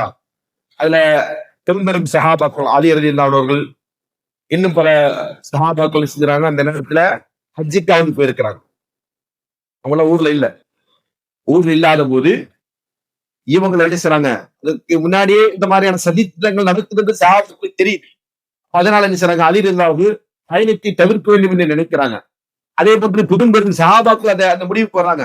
ஆனா உஸ்மான் ரலியல்லாஹு என்ன செய்றாங்க, தனக்காக வேண்டி முஸ்லிம் சமுதாயத்தில் ரத்தம் சிந்தக்கூடாது என்கிற நிலைப்பாட்டினால அவங்க எல்லாரையும் போக சொல்லி உத்தரவிடுறாரு. அவரு கலீஃபா. என்ன செய்றாங்க, ஹஜ்ஜுக்கு போகிறவங்களும் ஹஜ்ஜுக்கு போங்க, உம்ரா போனவங்களும் உம்ராவுக்கு போங்க, யாரும் என்ன செய்ய வேண்டாம், மதீனால இருக்க வேண்டிய அவசியம் இல்ல. இப்ப இந்த மாதிரி ஹவாரிஜிகள் திட்டம் திட்டுறாங்க, அதெல்லாம் பார்த்துக்கலாம் அப்படின்னு சொல்லி என்ன செய்றாரு, இவர் தான் அனுப்பி வைக்கிறார். அவருடைய நிலைப்பாடு அதுல என்னது, நமக்காக வேண்டி இந்த சமூகத்தில் என்ன செய்யக்கூடாது, குழப்பம் உண்டாகக்கூடாது. அப்படி இருக்கிற நேரத்தில் பெரும்பெரும் சஹாபாக்கள், மூத்த சஹாபாக்கள், சிறந்த சஹாபாக்கள் எல்லாம் அந்த மதீனாவில் இல்லாத நேரத்துல இவங்க என்ன செய்றாங்க, உஸ்மான் ரலியல்லாஹுடைய வீட்டை முற்றுகையிடுகிறார். முற்றுகை விட்டு அவங்களை செய்றாங்க, சிறைபிடிச்சு வைக்கிறாங்க. அதே மாதிரி அவர்களை வீட்டு முகுந்து என்ன செய்றாங்க, வெட்டி கொலை செய்தார்கள். அந்த கொலை செய்தவர்கள் தான் யாரு, ஹவாரிஜிகள். உஸ்மான் ரலியல்லாஹு அவர்களை கொலை செய்யறது சாதாரண விஷயமா? உஸ்மான் ரலியல்லாஹு அவர்களை கொலை செய்வது என்பது சாதாரண விஷயமா? சொல்லுங்க. நரகத்தை சொந்தமாக்கிக் கொள்ளக்கூடிய ஒருவனை தவிர வேற யாராவது அந்த வேலையை செய்வானா? ஏன் அப்படி சொல்றேன் அப்படின்னா, உஸ்மான் ரலியல்லாஹு யாரு, அவருடைய அந்தஸ்து என்ன, அவருடைய சிறப்பு என்ன? அவர் யாரு? சொர்க்கவாசி, அல்லாஹ்வின் தூதரால் சொர்க்கவாசி என்ற அடையாளம். அல்லாஹ்வின் தூதர் ஸல்லல்லாஹு அலைஹி வஸல்லம் 2 மகளாரை திருமணம் முடித்தவர். ஒன்றன் பின் ஒன்றா, 2 ஒரே நேரத்தை கழித்தாங்க நினைக்க வேண்டாம். அப்படி மார்க்கத்தில் அனுமதி இல்ல, அப்படி அவரும் செய்யல. ஒரு மகள் மரணித்ததற்கு பிறகு இன்னொரு மகள். அதனால ரசூலுல்லாஹி ஸல்லல்லாஹு அலைஹி வஸல்லம் சொன்னாங்க, எனக்கு இன்னொரு மகள் இருந்தாலும் நான் என்ன செய்வேன், அந்த மகளை உஸ்மானுக்கே கட்டி கொடுப்பேன்னு சொன்னாங்க. அதனாலதான் இமாம் அபூ ஹனீஃபா ரஹ்மத்துல்லாஹி அவர் வந்து பயங்கரமான அறிவாளி. யாரு? இமாம் அபூ ஹனீஃபா ரஹ்மத்துல்லாஹி. அவர் எப்படின்னா எல்லாத்தையும் என்ன செய்வாரு, என்ன லாஜிக் வச்சாரோ அந்த லாஜிக்கு அறிவுபூர்வமாவே பதில் சொல்லுவார். அவருடைய காலத்துல ஒரு கவாரிஜ், இமாமுடைய காலத்துல ஒரு கவாரிஜி இமாமத்தை வந்துட்டு என்ன செய்றாங்க, என் பொண்ணுக்கு மாப்பிள்ளை வேணும்னு சொல்லி கேட்கிறார். யாருக்கு? அவரு பொண்ணுக்கு. இப்ப இந்த ஆள் சவாரிஜின்னு யாருக்கு தெரியும்? இமாம் அபூ ஹனீஃபா அவர்களுக்கு தெரியும். அப்ப இமாம் அபூ ஹனீஃபா அவர்கள் என்ன செய்வாரு, ஒரு மாப்பிள்ளை இருக்க, ஒரு பையன் இருக்குனா, பையன் எப்படின்னா பர்ஃபெக்ட், ரொம்ப நல்ல பையன். சரிங்களா? எந்த அளவுக்கு நல்ல பையனா, குர்ஆன மனப்பாடம் பண்ணி இருக்கிறான், நிறைய குர்ஆன் ஓதுவாரு, தர்மங்களை வாரி வாரி இணைப்பாரு, இவரெல்லாம் நின்று தொழுவாரு. சரியா? அப்ப இப்படிப்பட்ட ஒரு மாப்பிள்ளைய வந்து வேணாம்னா யாரும் சொல்லுவாங்களா? இப்படி ஒரு மாப்பிள்ள இருக்குன்னு ஆஃபர் வந்தா பொண்ணை பெற்றவங்க எல்லாம் என்ன செய்வீங்க? என்ன செய்வோம்? நான் ரெடி தான் சொல்லுவோம். அப்போ இவரு இந்த இந்த ஹவாரி என்ன செய்யறாரு? அப்படிலாம் உடனே பேசுங்க. ஆனா ஒரு பிரச்சனை இருக்கு அப்படின்னாரு. என்ன பிரச்சனை அப்படின்னு? அந்த பையன் ஒரு யூதன் அப்படின்னு சொல்றாரு. அந்த பையன் ஒரு யூதன் அப்படின்னு அவனுக்கு அப்படியே அந்த ஆளுக்கு அப்படியே கட்டுமையா கோவம் வந்து என்ன என்ன கிண்டல் பண்றீங்களா? என்ன என்ன நினைச்சு நீங்க பேசுறீங்க? நான் என் பொண்ணுக்கு ஒரு முஸ்லிமான பையனை கட்டா நீங்க குரான் ஓதுவீங்க, இதெல்லாம் செய்வீங்கன்னு சொல்லி ஆனா அவன் யூதன் சொல்றீங்க அப்படின்னு சொல்லிட்டு நான் நீங்க எல்லாரும் மதிக்கிற ஒரு ஆளா இருக்குன்னு பாக்குறேன். இல்லைன்னா நடக்கிறத வேற அப்படின்னு. அப்போ இமாம் அவர்கள் கூப்பிட்டு கேட்பாங்க, நீ ஏன் உன் பொண்ண குரான் ஓத தெரிஞ்சிருந்தாலும் பெரும் செல்வந்தனா இருந்தாலும் நிறைய தர்மம் செய்யக்கூடியவனா இருந்தாலும் ஒரு யூதனை கட்டி கொடுக்க மாட்டல? ரசூலுல்லாஹி தன்னுடைய 2 மகளை கட்டி கொடுத்த ஒருத்தர் யாரு? அவரை பத்தி உன்னோட நிலைப்பாடு என்ன அப்படின்னு கேட்பா. இப்படியான கேள்வி செருப்பால் அடிச்சு கேள்வி கேட்கறது இல்லையா? அந்த மாதிரி என்ன செய்வாரு? அவரை பத்தி உன் நிலைப்பாடு என்ன? ஏன்னா அவங்க என்ன சொல்லிட்டு இருந்தாங்க? அவர் யாரு? உஸ்மான் ரலியல்லாஹு யாரு? நரகவாசி என்பதான் அவருடைய வாதம். இப்ப அல்லாஹ்வின் தூதர் சொர்க்கவாசி என்று சொன்னவரை, அல்லாஹ்வின் தூதர் ஸல்லல்லாஹு அலைஹி மகள்களை திருமணம் முடித்து கொடுத்தவரை, உம்மத்திற்கு அவர் செய்த சேவை என்பது அவப்பெரியது. இந்த அளவுக்குன்னா ரசூலுல்லாஹி சொன்னாங்க, சில போருக்கு வந்து ரசூலுல்லாஹி அவர்கள் உதவி கேட்கிறாங்க. ஒவ்வொரு சஹாபாக்கள் அவங்களால என்றதை கொடுக்குறாங்க. உஸ்மான் ரலியல்லாஹு சொன்னாங்க 4000 ஒட்டகங்கள் 4000 தீனார்கள் அப்படின்னு சொன்னாங்க, அள்ளி கொண்டு முட்டுறாங்க. கொட்டியதற்கு பிறகு ரசூலுல்லாஹி சொன்னாங்க, மா வர்ற உஸ்மான் மா ஃபஅல பாதா. இதற்கு பிறகு உஸ்மான் ரலியல்லாஹு என்ன செஞ்சாலுமே அவருக்கு அது என்ன கிடையாது, குற்றமாகாது. லைசன்ஸ். எதுக்கு லைசன்ஸ்? என்ன தப்பு செஞ்சாலும் அல்லாஹ் அவர்கிட்ட தப்புன்ற கணக்குல கொண்டு வர மாட்டான் அப்படின்றதுக்கான லைசன்ஸ். அதுக்கு அர்த்தம் அவன் செஞ்சாலும் கிடையாது, செய்யல. உஸ்மான் அவர்கள் கொல்லப்படுகிற போது அவர்கள் என்ன செஞ்சு கொண்டிருந்தாங்க? குரான் ஓதி கொண்டிருந்தார்கள். வரலாறு பதிவு செய்திருக்கிறார். அப்படியான ஒரு நபித்தோழரை குறித்து உங்களுடைய பார்வை என்ன? அவர் காஃபிர். இந்த வாதத்தை சொல்லித்தான் அவர்களை கொலை செய்தார். இந்த வாதத்தை சொல்லித்தான் நினைச்சாங்க ஹவாரிஜிகள் அவர்களை கொலை செஞ்சாங்க. இப்படிப்பட்ட அக்கிரமக்கார கூட்டம், அநியாயக்கார கூட்டம் தான் யாரு? ஹவாரிஜ் என்கிற கூட்டம். இந்த ஹவாரிஜிகளை பொறுத்தவரை இந்த சமுதாயத்தில் அவர்கள் மூலமா ஏற்பட்டிருக்கின்ற ஃபித்னாக்கள் கொஞ்ச நெஞ்சம் இல்லை. ஃபித்னா வந்து அதிபயங்கரமானவர். அந்த ஃபித்னாவை நாம் அறிந்து கொள்ளாமல் போனால் நாமும் அது போன்ற ஃபித்னாவில் அகப்படுவதற்கு வாய்ப்பு. இந்த ஹவாரிஜிகள் எல்லாம் கடந்த காலத்துல வாழ்ந்தவங்கன்னு சொன்னா, சமகாலத்தில் இதே இந்த ஹவாரிஜிய கொள்கையை பின்பற்றக்கூடியவர்கள் தான் யாரு? ஒரு சில அமைப்புகள், பேர் சொல்லவே செய்யணும், தெரியாது. அதுல முதன்மையா வரக்கூடியவங்க யாரு சொன்னா ISIS. ISISக்கு தான் என்ன சொல்லுவாங்க அரபில? சுருக்கமா தாயிஷ்னு சொல்லுவாங்க. தௌலா இஸ்லாமியா இஷாமி வல் இராக், இராக் வஷாம், இராக்கி வஷாம் என்பதுதான் என்னது அரபில அதற்கான பேர். தௌலா இஸ்லாமியான்னு சொன்னா இஸ்லாமிக் ஸ்டேட், அதான் Islamic State of Iraq and Syria, அதான் என்னது இங்கிலீஷ்ல அந்த பேரு ISIS. இவங்க யாரு? ஹவாரிஜிகள், சமகாலத்துடைய ஹவாரிஜிகள். அதே மாதிரி தான் அல் ஜபஹத்துல் இஸ்லாமியா என்று சொல்லக்கூடிய அமைப்பு. இவங்க யாருன்னா மிஸ்ர்ல இருக்கிறவங்க. இந்த அமைப்பும் யாரு? முழுக்க முழுக்க ஹவாரிஜியுடைய கொள்கை கொண்டவர். ஹவாரிஜியுடைய கொள்கையில ஆபத்தான கொள்கை கொண்டவர்கள். இதற்கு உதாரணம் சொன்னா ISIS உடைய செயல் தான் நமக்கு வெட்ட வெளிச்சமா எல்லாருக்கும் தெரியும் இல்லையா? ISIS கொன்று குவிச்சது யாரை கொன்று குவிச்சது? யாரை கொன்றது? முஸ்லிம்களை தான் கொன்றது. ISIS போயிட்டு என்ன செய்யல? யூதனையோ அல்லது எதிரிகளையோ கொல்லல,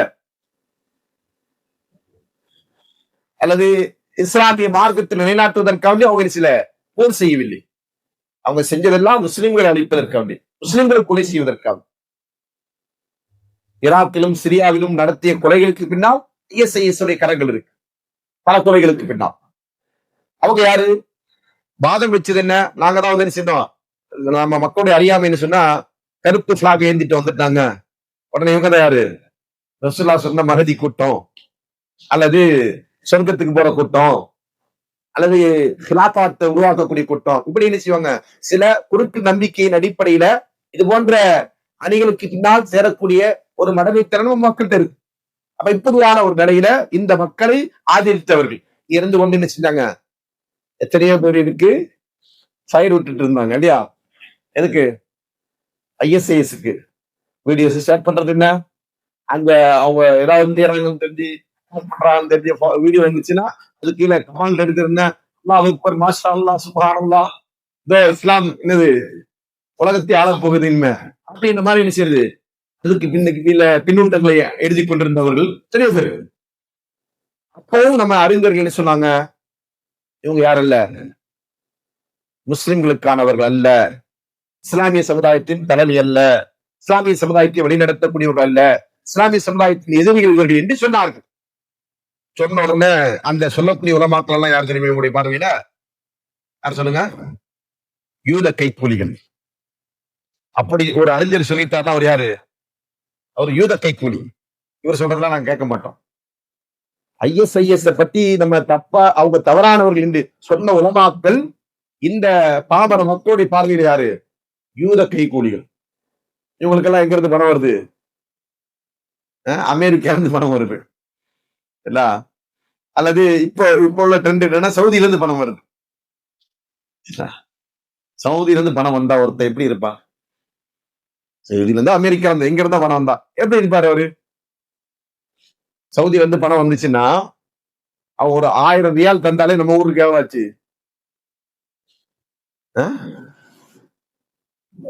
30,000 ரூபாய் ஆச்சு அமௌண்ட். 25,000 ரூபாய் வந்துடும் 1000 ரூபாய் தந்தாலே, 1000 ரியால் தந்தாலே. ஒரு அங்க உள்ள ஒருத்தருக்கு சராசரி சப்ளை என்னன்னு சொன்னா, குறைந்த சப்ளை என்னன்னு சொன்னாங்க 2000 ரியால் 3000 ரியால். 3000 ரியால் தான் பேசிக்கா இருக்கும். கவர்மெண்ட் எல்லாம் போனா 4000 6000 அப்படின்னு வந்துடும். சரிங்களா? இப்போ 4000 ரியால் ஒருத்தர் சம்பளம் வாங்குறாருன்னா அவரு எதுன்னு லட்சம் ரூபாய் இங்க சம்பாதிச்சிட்டு இருப்பாரு அவருக்கு உட்கார்ந்து இல்லையா? அப்ப அவர் எப்படி இருப்பாரு? பஞ்ச பராரி மாதிரி இருப்பாரா? அல்ல ஆடம்பரமா இருப்பாரா?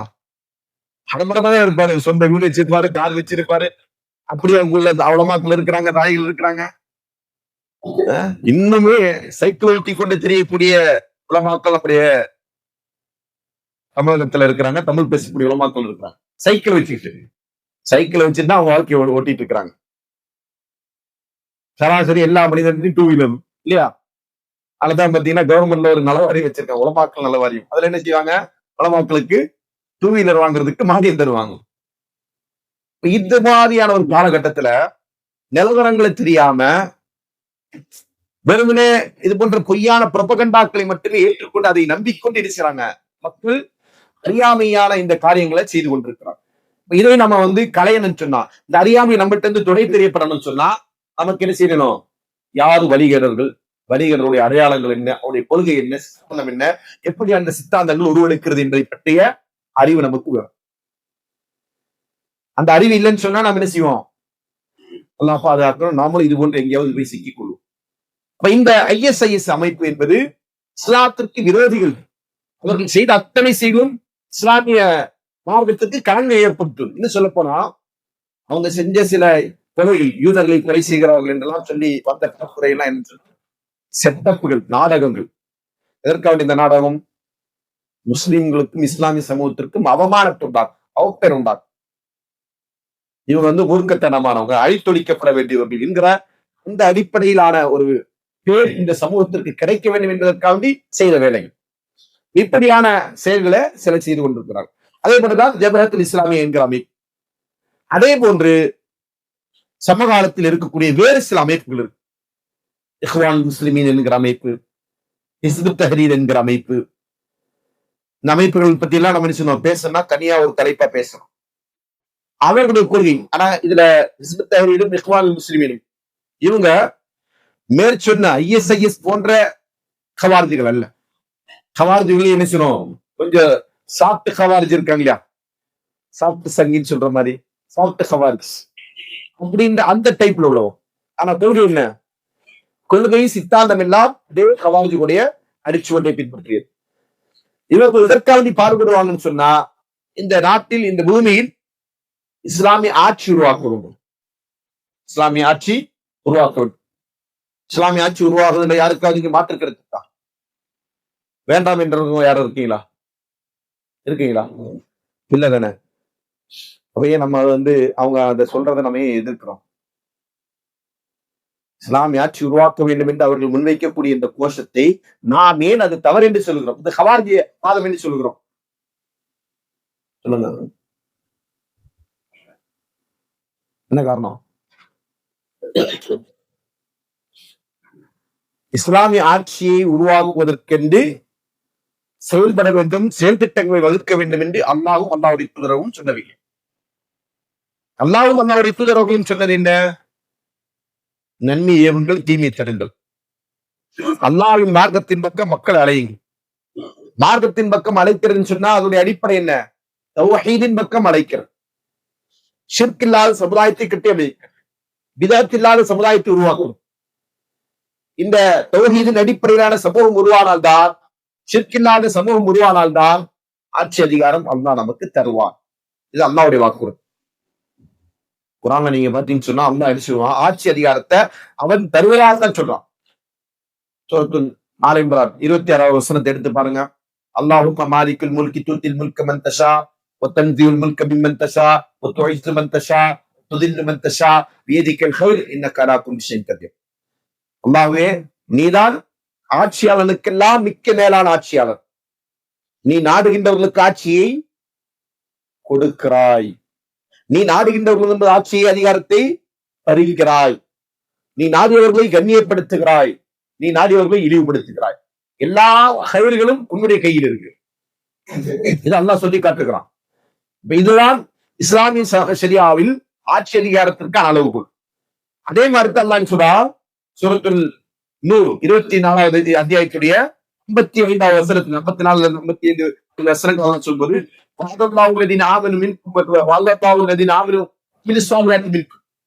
உங்கள் ஈமான் கொண்டு யாரெல்லாம் அமல் சாலியாத் செய்கிறார்களோ, நல்ல அமல்களை செய்கிறார்களோ, உங்களுக்கு முன்பிருந்தவர்களை எப்படி அல்லாஹ் ஆட்சியாளர்கள் ஆக்கினானோ அதே போன்று உங்களுக்கு ஆட்சி அதிகாரத்தை வழங்குவதாக வாக்களிக்கிறான். ஈமான் கொண்டு அமல் சாலியாத் செஞ்சா அல்லாஹ் என்ன செய்யறான்? ஆட்சி அதிகாரத்தை தர என்று வாக்களிக்கிறான். அதை சொல்லிட்டு அல்ல சொன்னா, அதுக்கு அவங்க என்ன செய்யணும்? நீ வரா விஷயா, என்னை மட்டும் வழங்க வேண்டும் என்று எனக்கு எந்த ஒன்று இணை கற்பிக்க கூடாது. இதுதான் அல்லாஹ் சொல்லக்கூடிய நிபந்தனை.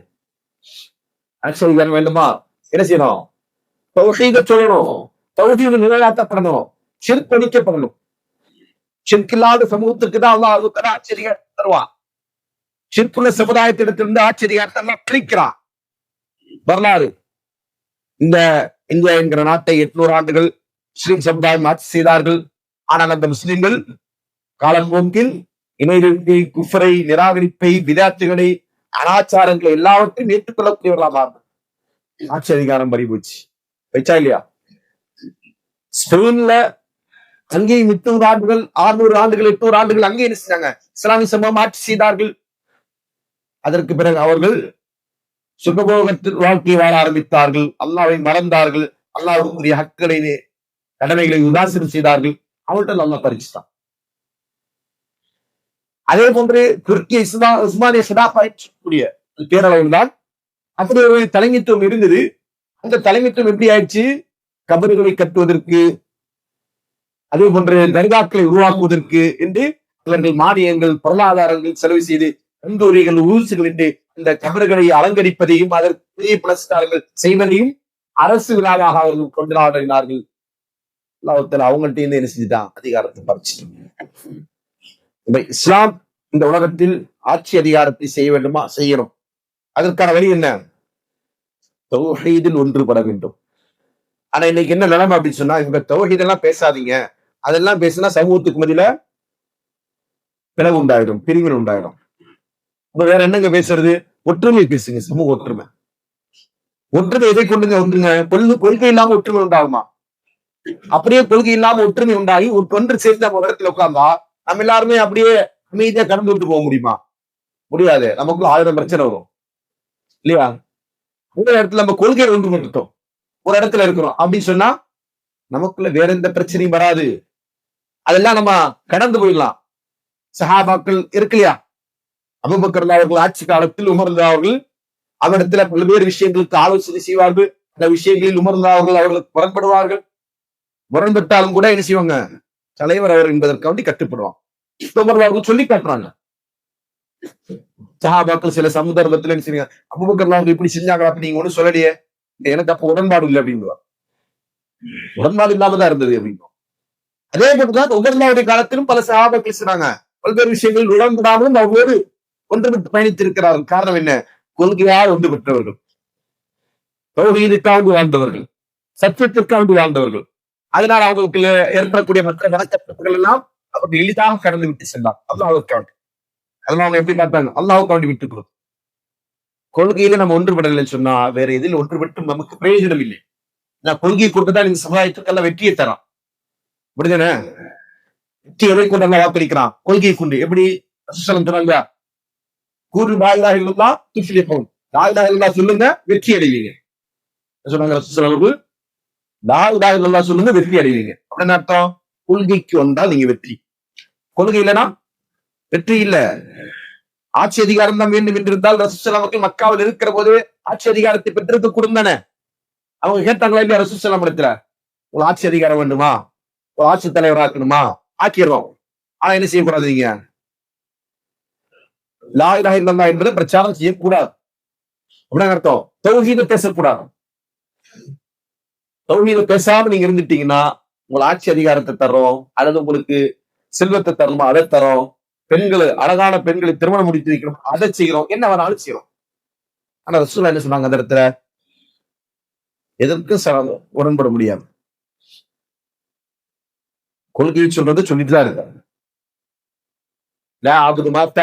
நீங்கள் வணங்குகிறவற்றை நான் வணங்கக்கூடியவன் அல்ல, வணங்க மாட்டேன் அப்படின்னு என்ன செஞ்சாங்க? பிரேயர் பண்ணாங்க. தௌஹீதுதான் அடிப்படை. இந்த அடிப்படைக்கு மாற்றமான சித்தாந்தம் தான் கவாரிஜிகளால் முன்வைக்கப்பட்ட ஆட்சி அதிகாரம் அல்லாஹ்விற்கே என்கிற வாதம். உங்களுக்கு பின்னாடி இதுக்கு முன்னாடி ஒளிஞ்சிருக்கக்கூடிய வாதம் என்ன? ஆட்சி அதிகாரம் அல்லாஹ்விற்கே. அதனால பூமியில என்ன செய்யணும்? அல்லாஹ்வுடைய ஆட்சி தான் இருக்கணும், ஷரியாவுடைய ஆட்சி தான் இருக்கணும். அல்லாஹ் அப்படி நினைச்சிருந்தான்னா இந்த உலகத்துல வேற ஒருத்தர் ஆட்சிக்கு வர முடியுமா? சொல்லுங்க. அமெரிக்காவை ட்ரம்ப் ஆள முடியுமா? இந்தியாவை மோடி ஆள முடியுமா? முடியுமா? முடியாது. ஏன்? அல்லாஹ் இவங்களை எல்லாம் என்ன செஞ்சிருவான்? ஒண்ணு இவங்களை முஸ்லீம் ஆக்குவான், இல்லையா இவங்கள்ட்ட அல்லாஹ் ஆட்சி கொடுக்காம வச்சிருவான். அல்லாஹ்வுக்கு முடியும் தானது, அல்லாஹ்வுக்கு எளிதான காரியம் தானது. அல்லாஹ் இந்த பூமியில் இந்த மார்க்கம் எப்படி நிலைத்திருக்க வேண்டும் என்பதற்கான ஒரு அளவுகளை தந்திருக்கு. அதனாலதான் ரசூலுல்லாஹ் சொல்றாங்க, மறுமையில நபிமார்கள் வருவாங்க. ஏத்தி நபியும் ஒரு நபி வருவாங்க மறுமையில. நபியும் அவர் ஈமான் கொண்ட ஒருத்தம் கூட இருக்க மாட்டான். இது அந்த நபிக்கு கிடைச்ச வெற்றியா தோல்வியா? அந்த நபிக்கு கிடைச்ச வெற்றியா தோல்வியா? தோல்வியா? எப்படி தோல்வி? அப்ப நபி தோற்று போனவங்க நபி? நபிக்கு தோல்வி எல்லாம் கிடையாது. நபி அவருடைய ரிசாலத்தை முடிச்சுட்டு வந்துட்டாரு, அவருக்கு வெற்றி. தோல்வி யாருக்கு? அவரை ஏற்காம போனவங்களுக்கு தான் தோல்வி. அவர் கூட ஒருத்தர் நிக்கிற பார்த்தீங்களா, அவனுங்களுக்கு தான் தோல்வி. நபிக்கு தோல்வி கிடையாது. ஒருவரும் தன் ஈமான் கொள்ளாத நிலையில் ஒரு நபி வருகிறார் என்று சொன்னால் அந்த நபிக்கு தோல்வியா என்றாலும் வல்லாஹி அல்லாஹ் மீதானையா அந்த நபி தோல்வி அடையல. அவருடைய ரிசாலத்தை சொன்னதானத்தை ஒருத்தர் ஏத்துக்காம போனவனுக்கு தான் நஷ்டம், அவருக்கு நஷ்டம் இல்லை. அப்ப அதன் அடிப்படையில நாம சத்தியத்துல இருக்கிறோம், அதுதான் நமக்கு வெற்றிக்கான வழியை தவிர இந்த ஆட்சி அதிகாரத்தை கொண்டுதான் வெற்றி என்பது கிடையாது. ஏன்னா இஸ்லாம் என்பது உலகத்தை ஆளுகின்ற மார்க்கமாக இருக்க வேண்டும் என்று அல்லாஹ் விரும்புகிறான். அதைத்தான் சட்டத்திட்டங்களை தந்திருக்கிறான். அது எப்படி ஆளுகின்ற மார்க்கமா மாறுது என்று சொன்னால் இந்த மார்க்கத்தை பின்பற்றுபவர்கள் அதற்கு உண்மையா இருக்கும்போது ஏற்றுக்கொண்டவர்கள் எப்படி இருக்கணும்? அல்லாஹ் தந்திருக்கின்ற வாழ்க்கை நெறிதான் உண்மையானது என்று ஏற்றுக்கொண்டு அவங்க குர்ஆனையும் சுன்னாவையும் தன்னுடைய வாழ்க்கையில் கடைபிடித்து வாழும்போது அல்லாஹ் அதன் மூலமா இருக்கிறார் எல்லா வெற்றியும் அவங்களுக்கு தரான். நீங்க பாத்தீங்கன்னா வரலாற்றுல இஸ்லாம் ஆட்சி செய்த நகரங்கள், நாடுகள் எடுத்துக்கொள்ளுங்கள். அந்த நகரங்களிலும் நாடுகளிலும் இஸ்லாம் பெரும்பான்மையா இருந்ததா, சிறுபான்மையா இருந்ததா? கேள்வி புரிஞ்சா புரியலையா? உதாரணம் சொல்லணும்னா இந்தியாவை இஸ்லாமியர்கள் ஆண்டார்கள். ஆளும்போது இஸ்லாமியர்கள் இங்க பெரும்பான்மையா சிறுபான்மையா?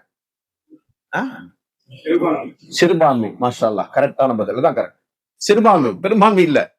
ஸ்பெயினை முஸ்லிம்கள் ஆளுகிற போது முஸ்லிம்கள் பெரும்பான்மையா சிறுபான்மையா? சிறுபான்மை. அப்ப எப்படி இவங்களுக்கு ஆட்சி போச்சு? இவங்களுக்கு எப்படி ஆட்சி கிடைச்சது? அல்லாஹ் நாடி விட்டான், அல்லாஹ் கொடுத்துட்டான், நல்லா போயிடுச்சு. அவர்கள் எப்படி பறி போயிடுச்சு? அதுவும் அல்லாஹ் நாடினான், பறி போயிடுச்சு. அவர்கள் அது ஆட்சியை பெறுகிற போது அவர்கள் கொள்கை உள்ளவர்களா, ஈமானை உறுதி உள்ளவர்களா, உலகப்பற்று இல்லாதவர்களா இருந்தார்கள். ஆட்சி பறி போகிற போது கொள்கையற்றவர்களாக, வழிகேடுகளை கொண்டவர்களாக, உலக மோகத்திலே திளைக்கக்கூடியவர்களாக மாறினாங்க. ஆட்சி பறி போயிடுச்சு. இத வரலாறு. நீங்க ஸ்பெயினோட வரலாறு எடுத்தாலும் சரி, இந்தியாவுடைய முகலாய ஆட்சியுடைய வரலாறு எடுத்துக்கொண்டாலும் சரி, அதற்கு முந்தி பிந்தி எந்த ஆட்சியாளர்கள் உலகத்துல பெரும்பகுதி நிலப்பரப்பு இஸ்லாம் ஆண்டது இல்லையா? எங்க இருந்து ஆரம்பிச்சது? மதீனாவுல இருந்து ஆரம்பிச்ச அந்த இஸ்லாமிய மார்க்கத்தின் வெளிச்சம், கான்ஸ்டன்டினோபிள் என்று சொல்லக்கூடிய கிறிஸ்தவ மார்க்கத்துடைய தலைமை பீடமாக இருந்த இடம் தான் இது கான்ஸ்டன்டினோபிள் என்பது. அது எங்க இருக்கு? துருக்கி. துருக்கியினுடைய இஸ்தான்புல் தான் என்னது கான்ஸ்டன்டினோபிள். அந்த இஸ்தான்புல் வரைக்கும் என்னது இஸ்லாம் பரவிடுச்சு. எப்படி பரவிடுச்சு? கொள்கையால தானங்க பரவிடுச்சு. அந்த கொள்கை தாக்கம் தான் இவர்களிடத்தில் இருந்து கொண்டிருக்கிற நேர்மை, சத்தியம், வாழ்வை இவர்கள் கட்டவர்களா, உலகப்பற்றின்மையில் வாழுகின்றவர்களா இருக்கின்ற காரணத்தினால் அல்லாஹ் அவர்களுக்கு கொடுத்த உயர்வு, சிறப்பு. அதை இழந்துட்டோம். முஸ்லிம்களுடைய எல்லா கண்ணியமும் பாழாகி அல்லாஹ் பாதுகாக்க. இப்படியான குழப்பங்களை இவர்கள் உருவாக்கி கொண்டிருக்கிறார்கள். யாரு? சவாரிகள். இந்த சவாரிகளை பற்றி நம்ம தெளிவான முறையில் அறிந்து கொள்ளவில்லை என்று சொன்னால், நம்மோடு இருக்கக்கூடிய சவாரிகள் நம்மிடத்தில் ஊடுருவார்கள், அவருடைய கொள்கைகள் நம்மிடத்தில் திரிப்பார்கள், அவருடைய வழிகேட்டின் பக்கம் நம்மை அழைப்பார்கள். அந்த வழிகேட்டில நாமளும் போய் கொடுத்துருவோம். அல்ல அதுல இருந்து நம்மளை பாதுகாக்கும். அதற்காக வேண்டித்தான் இந்த தலைப்பு. இன்ஷா அல்லாஹ் இது ஒரு தொடர். இன்னும் இதனுடைய பகுதிகள் இருந்து கொண்டிருக்கிறது. சவாரிகளுடைய வேறு சில வழிகேடுகளையும் அவர்களை பற்றிய சில பண்புகளையும் அவருடைய தன்மைகளையும் நம்ம அறிந்து கொண்டிருக்கிறோம். அதற்கு எதற்காக சொன்னால், அந்த பண்புகளிலிருந்தும் அந்த அவருடைய நிலையிலிருந்தும் நம்ம என்ன விலகி வாழ வேண்டும் என்பதற்காண்டி அல்லாஹ் தஆலா இந்த செய்திகளை முழுமையாக அறிந்து கொண்டு அதன் அடிப்படையில் நம்முடைய வாழ்க்கையை கொள்கையின் அடிப்படையில் கட்டமைப்பதற்குரிய நல்லதொரு தௌஃபீக்கினை நம் அனைவருக்கும் வழங்கட்டும் என்கிற பிரார்த்தனையோடு இரவு சிறிது அஸ்ஸலாமு அலைக்கும்.